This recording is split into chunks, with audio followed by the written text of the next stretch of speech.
Halo kawan-kawan, gimana kabarnya? Pernah nggak lo ngerasa kepepet banget, kayak semua jalan tertutup dan lo cuma bisa diem, nunduk, bingung harus ngapain? Uang habis, waktu mepet, orang nggak percaya, dan lo bahkan mulai ngeraguin diri lo sendiri. Padahal justru di titik itulah karakter asli lo mulai kelihatan. Bukan pas lo lagi senyum, bukan pas lo lagi punya semuanya, tapi pas lo kepepet. Gue inget banget satu waktu ada temen gue yang dulu ngeluh tiap hari. Dia bilang hidupnya nggak adil, kerjaannya berat, dan nggak punya modal buat mulai usaha. Sampai suatu hari dia dipecat tanpa tabungan, tanpa rencana. Tapi lo tahu apa yang terjadi? Dia kepepet, dan di situ sesuatu di dalam dirinya berubah. Dia mulai jualan kecil-kecilan, bangun pagi, pulang malam tanpa gengsi, tanpa alasan. Bulan demi bulan lewat dan hasilnya pelan-pelan naik. Sekarang dia punya toko online sendiri. Dan lo tahu yang paling menarik? Dia bilang kalau waktu itu gue nggak kepepet, gue nggak akan pernah bergerak.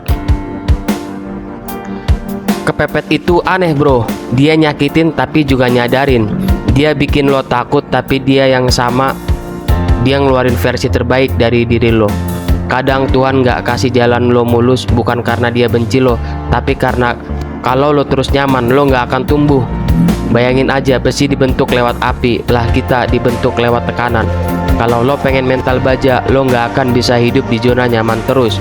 Lo harus pernah ngerasain panasnya api kepepet. Lo harus pernah ngerasa, anjir ini terakhir banget nih, gua harus bisa. Lo pikir orang-orang yang sukses itu selalu tenang? Enggak, mereka pernah juga di titik terendah. Tapi bedanya mereka nggak kabur dari rasa kepepet itu. Mereka ngelawan, mereka bilang ke diri sendiri, oke, ini gila, tapi gua harus cari jalan. Dan kadang, keajaiban nggak datang dari ide besar, tapi dari mental bantahan. Dari orang yang nggak nyerah, walaupun semua alasan buat nyerah udah ada. Jadi, kalau hari ini lo lagi ngerasa kepepet atau terdesak, tenang, itu bukan akhir. Itu latihan. Lo lagi ditempa, bukan dihancurin. Tugas lo cuma satu. Jangan berlari, hadapi, lawan, dan mencari jalan keluar. Karena di balik tekanan itu ada versi diri lo yang lebih kuat nunggu buat lahir. Dan ketika lo udah lewat masa-masa itu, lo bakal sadar ternyata rasa kepepet atau terhimpit dan terdesak itu bukanlah musuh lo, tapi pelatih lo. Jangan tunggu keajaiban datang, jadilah orang yang bertahan di saat semua orang mundur.